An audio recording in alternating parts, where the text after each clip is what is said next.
crazy. Like, this dude that tattooed me was a f***ing killer.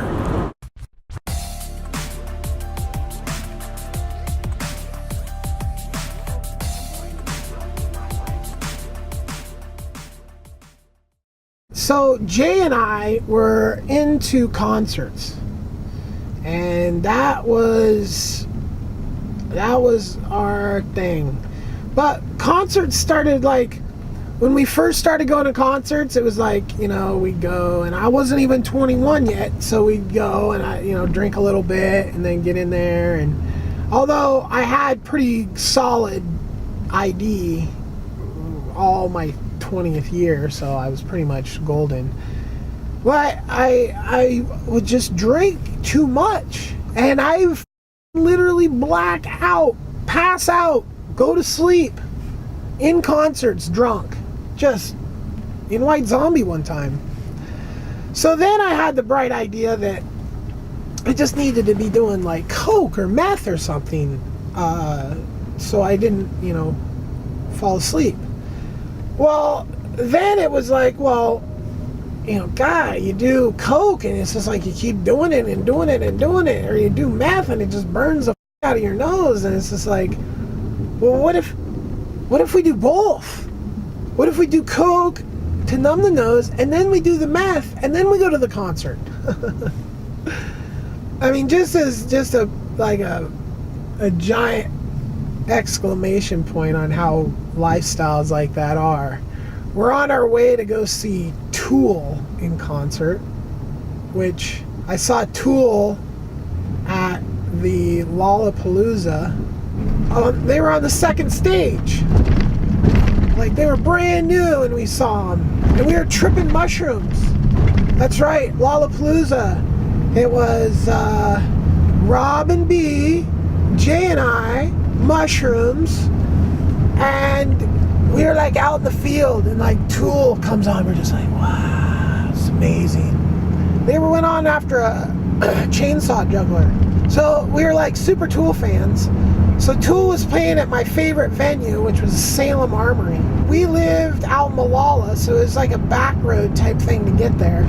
Well, of course, we didn't forget to get all high, and we didn't forget our drugs, but we did forget our tickets.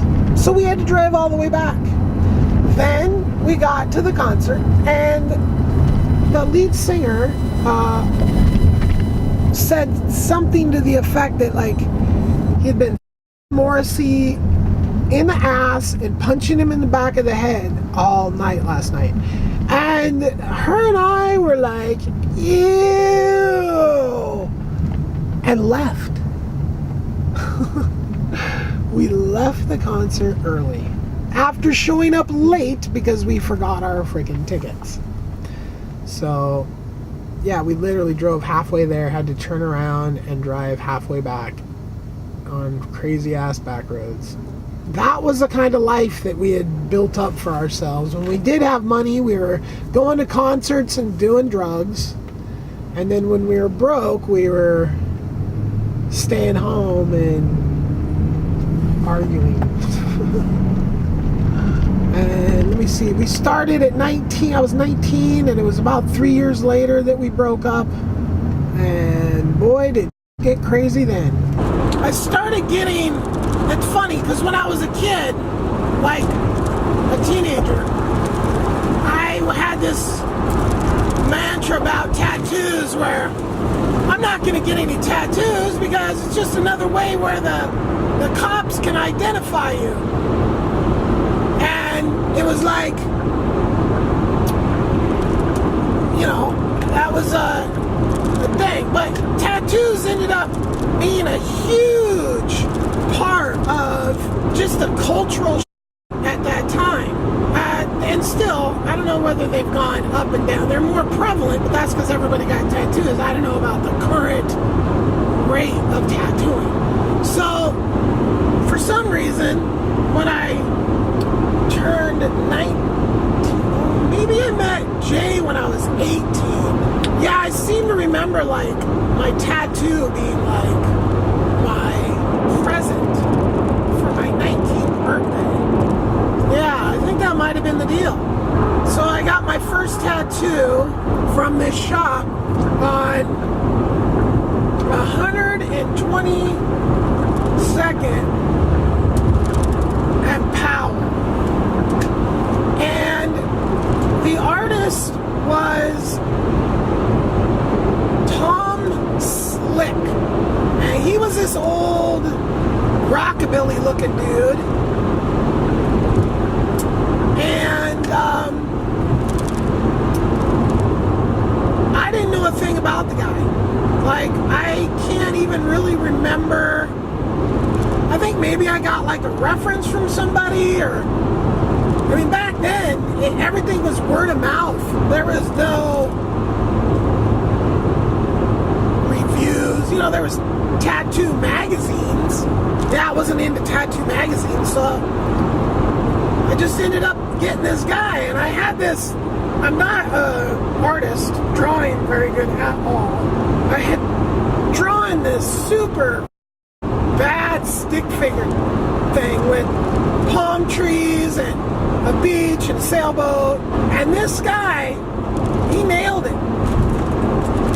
The only thing I should have let him decide where it went. I wanted him to put it lower on my arm so it'd hang out my t-shirt to show it off. And I wish I would have got it higher up on the shoulder, because that just had a better look. But, you know, I didn't know. So I go in there and I get a tattoo. Maybe about a year went by, or maybe not even. Then I got another one. Well, they had moved the shop by then. So they had a bigger, better shop. Still off of Powell. Just lower down on Powell. More down by like 90th or something. Big house.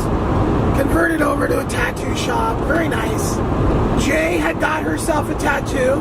She got I got mine, was big, like about like that. And I had a little pot leaf hidden in there, kind of like a Where's Waldo for adults. She got a little cross with the pot leaf in the middle of it. Then I went back and got another tattoo from him. I got a tattoo around my ankle with pot leaves, 3 of pot leaves. And I kind of pissed Tom off when I had him color it in. He was assuming the tribal kind of work was going to be black. And then I go, oh, I want it to be red. And he had, you know, kind of made some. It was kind of a weird thing. So I didn't think I was going to get any more. Or no. What? Oh, okay, yeah. So I was going to get another tattoo, but Tom died.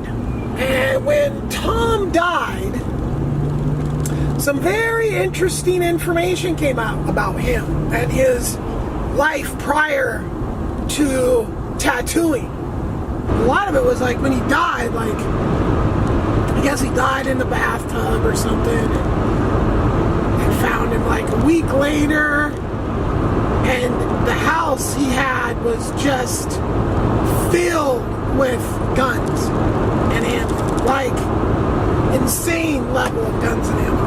That got people talking, and turns out old Tom Slick was an assassin, hitman, killer, murderer for money, killer for hire. Crazy. Like, this dude that tattooed me was a f***ing killer.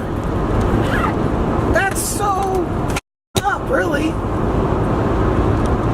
And like a killer that was never got caught for killing anybody, apparently. I mean, I don't know the whole story, but I guarantee it's fascinating. I mean, he had pictures on the walls of himself, like dressed up like a full-blown looking gangster type of person. And I just always looked, oh look, it's like a little dress-up thing, like, you know, at the fair or something.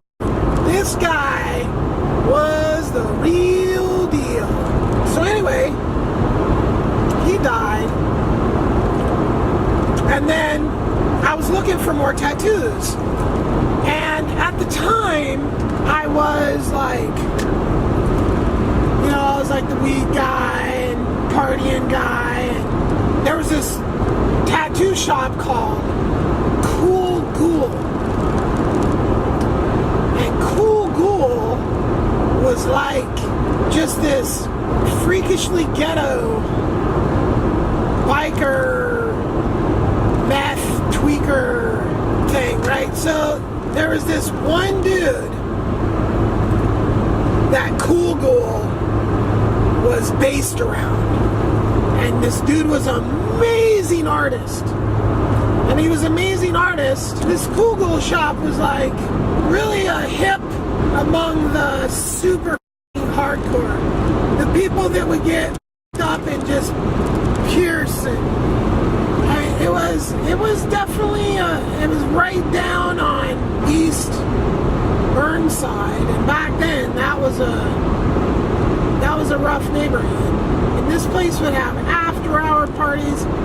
Oh, the guy's name was Vance. This guy was the guy.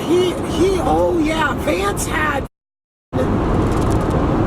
I think that was it. Vance had killed someone as a kid and went to prison forever and became this amazing artist and got out of prison. I think that was a story. What the hell's the deal with people and tattoos and killing people? Because then the other guy that tattooed me ended up being a killer too. I didn't get tattooed by Cool Ghoul. Rob did. Rod. I think it was Rod. Not Rob. No, maybe it was Rob. Rod. It was one of them. It was either Rob or Rob. Rob is what he did to me. He never paid me back the money that I invested in the club that was supposed to be an investment, not a way to get a job as a bouncer. This guy did Rob's Ren and Stimpy tattoos, and that was like because he had the magazine and they were getting advertising in the magazine, so it was one of those deals. But I went and tried to get tattoos from those guys like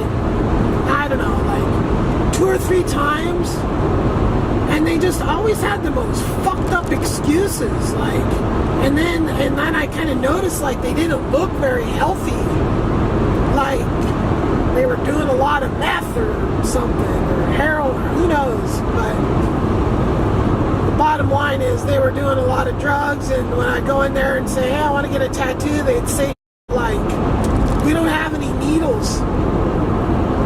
Back then, no, there wasn't a needle manufacturing. There was like, you bought your individual little needles. I don't even know what the needles are used for in like medical. I mean, obviously needle, but not the tattoo style needles. Or maybe it was just wire. That might have been it. I think maybe they had to buy wire and sharpen the wire, and then they'd solder. They'd have like 1 or 3 or 5 or different needles, and they'd solder them together, and then they'd run them through this sterilization process. So you had to do a tattoo back then. You had to know how to build your equipment. You had to build the machine from all the parts. Now they did make the parts, but nowadays that is installed. Once the states got involved and licensing got involved, then manufacturers could actually come in, because when you're talking about an industry that's basically outlawed, it's hard to really put companies together behind that, like ink manufacturing or flash or the needles or the machines or whatever it may be. Well, once it became like more legitimate through licensing,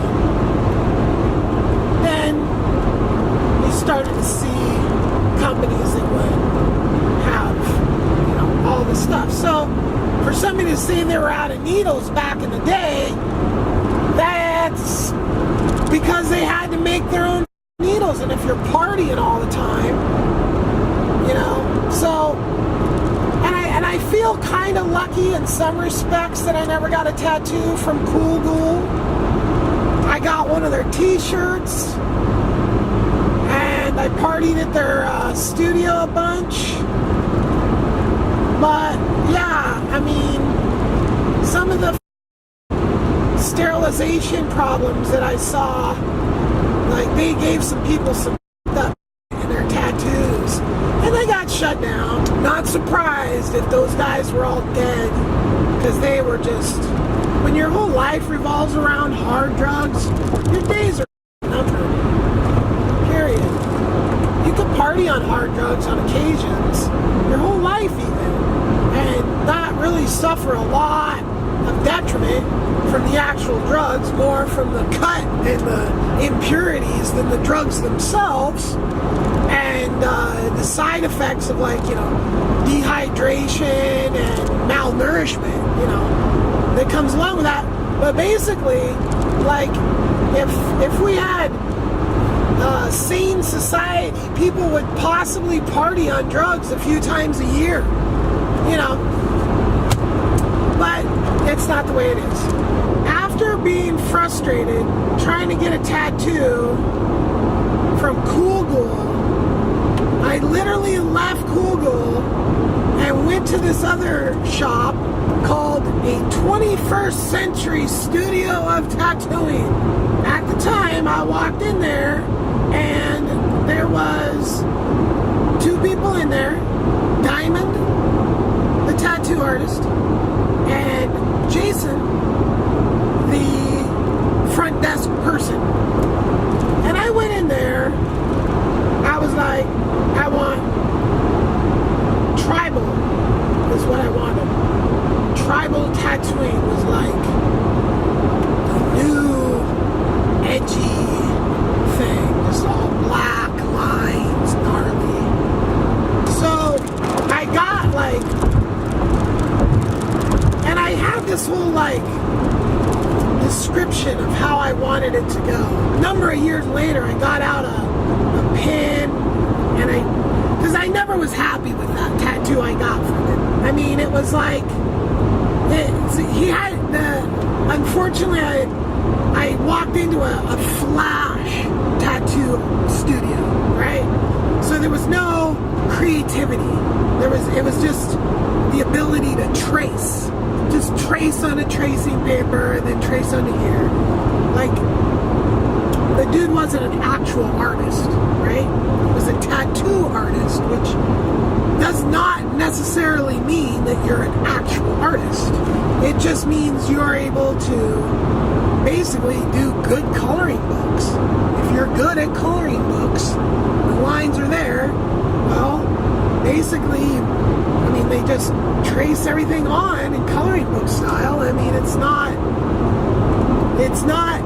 art, it's tattooing. So there's a huge difference. And I didn't know the difference back then.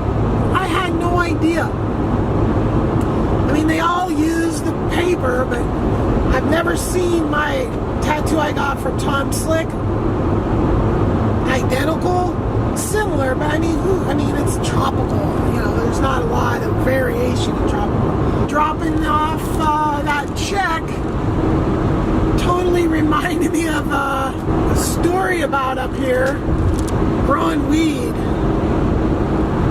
Had this super awesome spot between two reservoirs, like a no man's swamp, just impenetrable, with these crazy tall ant hive things all over the place, right? Never actually saw a freaking ant because we were always up there at weird times. I don't know what was making these piles. It had to have been ants. They were creepy as f***. Matter of fact, this is the exit we used to take to get there, right here. So, me and Dee, we get out there, tromping around in this lagoon. We got a canoe. We rented a canoe, and we were like trying to get back in from a reservoir, and we ended up going in through this little area and finding this whole big area that was in there that was like totally swamped out area, like pretty impenetrable. So there's a little island there. I mean, we had so many soil amendments, it was crazy. I mean, we probably fully changed the dynamic of that little area forever based on how much nutrients we brought in and dumped on this little island. We failed on one of the most important parts of this whole situation, which was having the right kind of weed. I think we started some seeds from some that maybe came from Mexico, some huge sativa. So by the end of the year, after going up there and taking care of this, we had pretty much nothing. It was just garbage, huge plants.